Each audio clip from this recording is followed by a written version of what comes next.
अब थोड़ा बहुत पॉलिसी भी जागरूक हो गया है। जो पूरी तरह से गाँव और धोने में मस्त था उसको भी लगने लगा है कि नहीं हमारे यहाँ का अधिकार छीने जा रहे हैं। अब वो भी साथ आएगा। ये जो मनुमाधु पॉलिटिकल सिस्टम वाले जज ने 1997 में भी इसके खिलाफ फैसला दिया और उन्होंने 13 पॉइंट वर्षन सिस्टम लेके आ गए और वो बेईमान 13 पॉइंट वर्षन सिस्टम की वजह से जो IIM हो, IIT जो यूनिवर्सिटी जो जहाँ SC OBC का प्रतिनिधित्व नहीं देख रहे हैं उसकी सबसे बड़ी वजह ये रोस्टर सिस्टम है।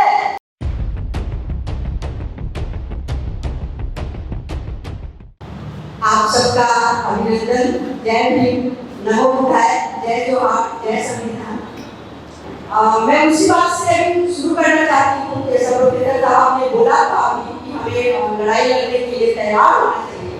बाबा साहब ने ये बात की, उन्होंने ये कहा था, ये मतलब मुझे उसी समय याद आ गया, उन्होंने ये कहा था कि अगर जब मैंने बहुत लड़ाई लड़ने की संस्थान पे तुम लोगों को लाया, जो हम समाज से जो हम लोग हैं उनको उन्होंने कहा था कि हम बहुत लड़ाई लड़ने के बाद इस जगह में छोड़ के चला जाऊंगा, लेकिन आगे आने वाली जो पीढ़ियां जो भी आने वाली पीढ़ियां जो सेनापति के रूप में या जो लड़ाई के रूप में लड़ेगी, कम से कम अगर इस मुहिम को आप आगे नहीं ले जा सकते हो तो कम से कम उसको पीछे भी मत लेके जाना। ये बाबा साहब का वक्तव्य है। तो इसी उम्मीद के साथ मैं आप लोगों से भी ये चाहती हूँ आप सभी भी जो भी आपके आसपास हो जागरूक कीजिए, क्योंकि ये हमें पीछे ले जा रहा है।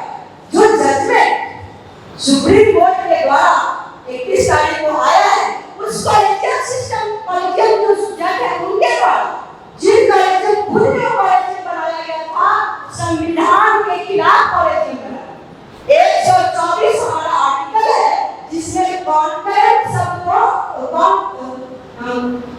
कंसर्ट सबको उन्होंने करेक्ट बना दिया था। 9 जजों की जो मनवादी जज थे उन लोगों ने खुद आपस में करके वो सब कुछ चेंज किया था और उसके बाद धारा मतलब जो आर्टिकल 368 में ये कहा गया था कि कोई भी संविधान से जब तक पास होके नहीं आता है कोई भी कानून के रूप में अख्तियार नहीं कर सकता है, लेकिन इन 9 जजों की बेंच से खुद अपने लिए जज नियुक्त करने का एक नियम 1993 में जो बनाया था उसी की कड़ी जब से वो बने तब से SC OBC जो भी रिजर्व माइनॉरिटी के लोग हैं उन जो माइनॉरिटी में जो रिजर्व कैटेगरी के लोग हैं उन सबके खिलाफ कॉलेजियम सिस्टम कभी भी सही फैसले नहीं देती। इसमें आप मणिपुर का भी जो चल रहा है उसका भी उदाहरण ले सकते हैं। 1993 में जजमेंट क्रीमिलियर का जो अभी बात चल रही है इस केस पे उन्होंने बहुत पहले जब मंडल कमीशन की सिफारिश से लागू हुई थी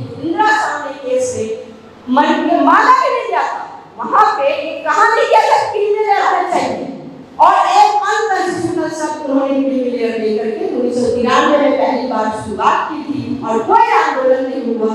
सब चुपचाप लोग रह गए कि नहीं हम क्रीमिलियर 1993 में जब लाया गया सभी आ गए हैं लोग कह रहे थे हमें ये लड़ाई को आगे लड़नी पड़ेगी चाहे कुछ भी हो। आप खुद इन सब में देखिए जिससे आपको मैं बात आने वाली हूँ क्रीमिलियर की बात हो रही थी तो क्रीमिलियर SC ST ने तो अभी लाया गया है। क्यों लाया गया है? क्योंकि उन्हें लीडर नहीं चाहिए, वो नहीं चाहते हैं कि आप में आंख डाल करके उनकी बात कोई कर सके, जैसा सर ने भी अभी बताया। तो वो वैसे लोगों को मना करना चाहते हैं, वो हटा देना चाहते हैं उन लोगों को। कॉन्फ्लिक्ट ऑफ इंटरेस्ट आ जाता है ना, उन्हें लगेगा कि हमें कोई फायदा ही नहीं है। जब फायदा दूसरे लोगों को होगा तो हम लड़ाई क्यों लड़ेंगे? जैसा OBC के साथ उन्होंने किया। आज आप OBC में कोई लीडर नहीं देख पाते हो, क्यों नहीं देख पाते हो? अभी मीडिया पर भाई कोई सोशल मीडिया पे लिख रहे थे कि OBC का कोई लीडर नहीं है, मैंने ग्रुप में देखा था ऐसा। तो ये क्यों हो रहा है? क्योंकि OBC के अंदर उन्होंने कॉन्फ्लिक्ट ऑफ इंटरेस्ट आ गया 1993 के जजमेंट के साथ नहीं लेगा वो SC ST में भी करना चाहते हैं, क्योंकि उन्हें लगने लगा था कि 3-4 पीढ़ियां से जब आरक्षण के बाद आंख में आंख डाल के बात करने लगी थी, उन्हें आंख में आंख डालकर बात करने वाला लोग नहीं चाहिए।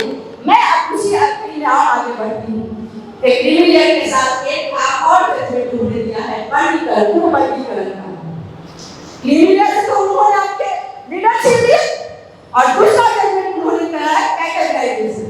एक तो IIMs, एम्स और बहुत सारे संस्थाओं में SC OBC तो नगण्य है, SC तो एक भी नहीं है IIMs की मैंने अटेंड किया उसमें, तो वो उसमें नहीं है। फिर उसमें क्या आप मतलब उसमें भी आप क्या लगाओगे कैटेगराइजेशन?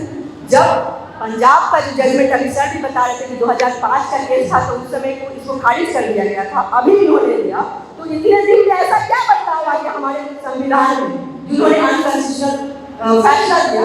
और साथ साथ जब SC का मांगा ही नहीं गया था, हम पेटिशन ही निकाला कोई फैसला नहीं दिया, ऐसा कोई नहीं होता है। SC का मांगा ही नहीं गया था तब भी उन्होंने SC के लिए भी फैसला में तोड़ दिया। तो ये सब जो अनकॉन्स्टिट्यूशनल फैसले जो माननीय जज द्वारा कॉलेजियम जजों द्वारा हुआ है वो हम सबके हक अधिकारों को वो उसको कहीं और से पटकथा लिखी जा रही है। आपको पता ही होगा कि जो अटॉर्नी जनरल है उन्होंने भी इसका सपोर्ट किया है। अटॉर्नी जनरल किसका होता है? भारत सरकार की होती है। तो जब उन्होंने भी इस चीज को सपोर्ट किया है इसका मतलब ही आप खुद समझ के देख लीजिए कि ये कहाँ से पटकथा लिखी जा रही है और कहाँ से आपके हक और अधिकार को छीने जा रहे हैं। जब तक आप इसके लिए आवाज नहीं उठाएंगे नहीं हो पाएगा।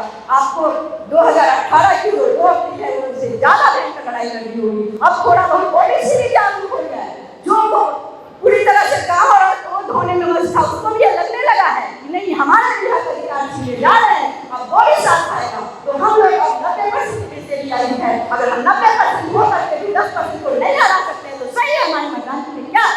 तो इसके साथ मैं आज इस पर डिस्कस करने वाली हूँ वो है जो अभी बताया था हमने कि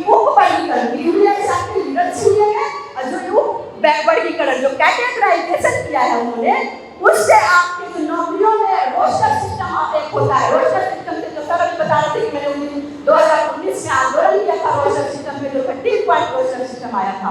तो सबसे पहली बार तो रोस्टर सिस्टम का थोड़ा मैं इतिहास बताना चाहती हूँ। तो 1993 में पहली बार बाइनरी रोस्टर सिस्टम आया था। वो सही रोस्टर सिस्टम था। एक उसमें जब हमारी जो उस समय रिजर्वेशन जो था EWS से था 2019 में आया है। उस समय 40.5% जो था सीट हम लोगों के लिए रिजर्वेशन था। 49.5% रिजर्व सीट था और 50.5% अनरिजर्व सीट था। तो 1:100 में तो वो एक बाइनरी रोस्टर सिस्टम में ऐसा किया गया था कि एक सीट अनरिजर्व था, पहला SC का था, दूसरा फिर अनरिजर्व था, फिर ST का, फिर इस तरह से बाइनरी सिस्टम था। उसमें 50% रिप्रेजेंटेशन SC को मिल रहा था। परंतु एक चक्रवात का केस आया उन्होंने डाला, उसमें उन्होंने प्रमोशन के आरक्षण की बात की थी। लेकिन ये जो मनुमाधु कॉलेजियम सिस्टम वाले जज ने 1997 में भी इसके खिलाफ फैसला दिया और उन्होंने 13 पॉइंट रोस्टर सिस्टम लेके आ गए। और वो बेईमान 13 पॉइंट रोस्टर सिस्टम की वजह से जो IIM हो, IIT हो, यूनिवर्सिटी हो, जहाँ SC OBC का प्रतिनिधित्व नहीं देख रहे हैं, उसकी सबसे बड़ी वजह ये रोस्टर सिस्टम है। जो अभी तक बता रहे थे कि शिक्षा में आप लोगों को नॉट फॉर्म सुटेबल कर दिया जाता है, आपको नहीं उसमें घुसने दिया जाता है, लेकिन फिर भी आपको वर्गीकरण कर दिया। जहाँ IIMs में ST 000 है उसमें वर्गीकरण करके फिर किसको क्या भेजोगे वहाँ। अभी तो नॉट फॉर्म सुटेबल हो रहा है, बाद में जानते हो क्या होगा, नॉट एलिजिबल, आप एलिजिबल ही नहीं। इस तरह की स्थिति आ रही है।